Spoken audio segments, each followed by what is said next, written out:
Hi friends, welcome to EduSutra. In this session, I will share with you a few teaching approaches that might be helpful during the course of classroom teaching.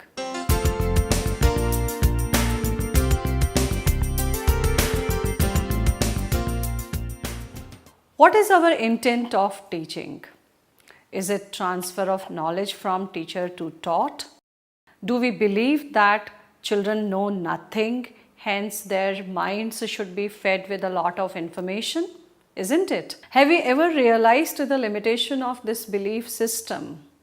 Do we observe children with great attention and provide a stimulus for developing questioning skills in them? Children have intrinsic inquisitiveness and great observation capacity because they know nothing. This very questioning mind, I feel, is the seed for learning and is the starting point to explore a subject. I believe that 60% children are able to decipher 70% of the content through self-study approach with the help of facilitators. This percentage may vary depending upon how deep is the foundation of the students and the complexity of the content. You want to try it? Do it if you haven't. So can we provide opportunities for self-learning in multiple ways?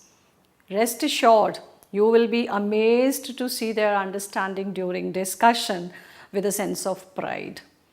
Children learn better and faster if their mind is involved in exploration. Facilitators can unfold the untouched dimensions of the subject later once the basic understanding has evolved through self-study.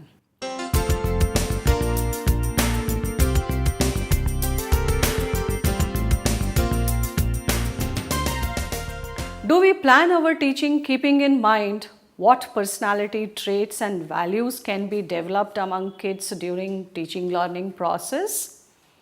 Do we experiment enough to test the abilities of the students? Or do we assign them some challenging opportunities, or we are fairly complacent with disciplined classroom where child-centric interactions are not invited often? Can you think of students taking class and delivering lessons?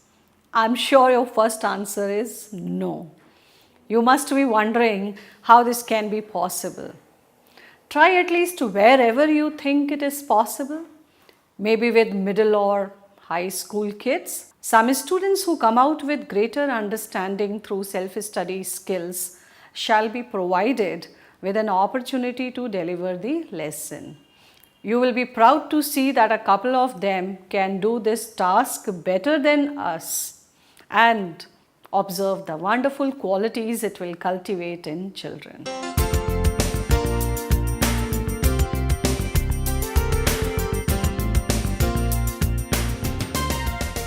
Quite a departure has taken place from traditional methods of teaching to innovative methods, and many schools have come up with multiple strategies, hands-on activities, teaching aids, including vast use of technology, resource labs, etc.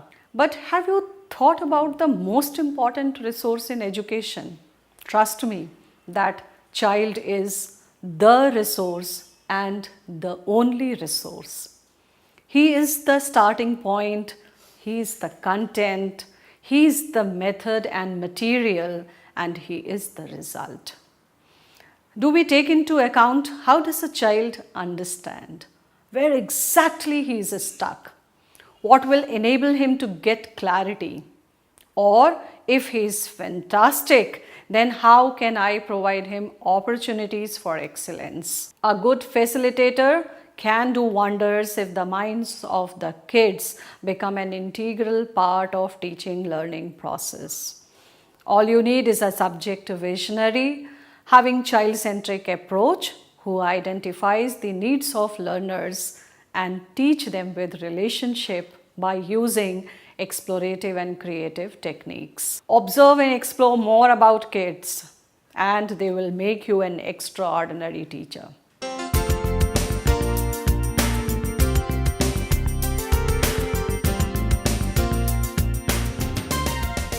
Have we capitalized students' strengths and abilities for building team spirit, cooperation, and social skills?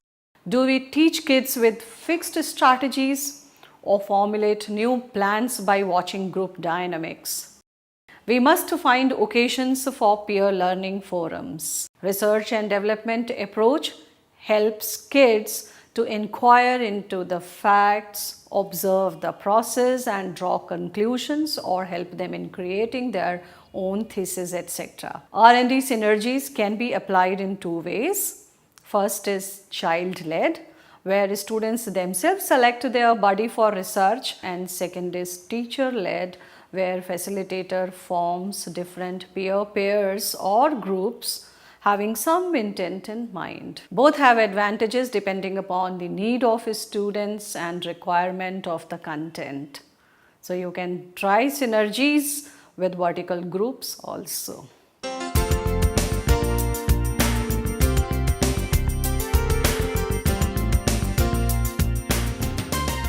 How will you help kids to explore infiniteness of the subject? Have you evolved techniques to develop passion among kids for your subject?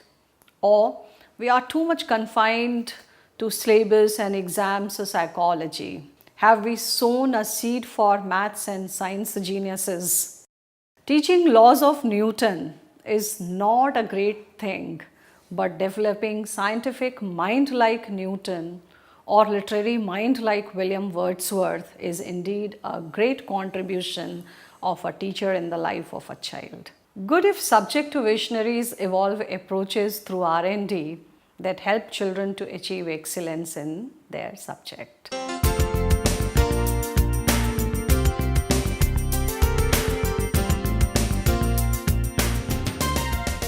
Do educators also educate themselves?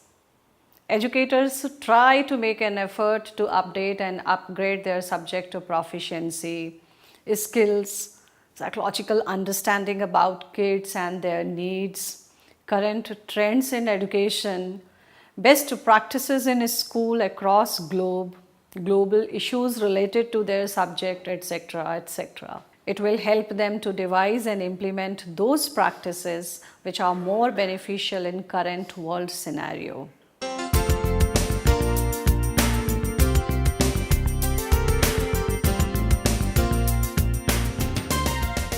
Do we provide opportunities for students' expressions and reflections?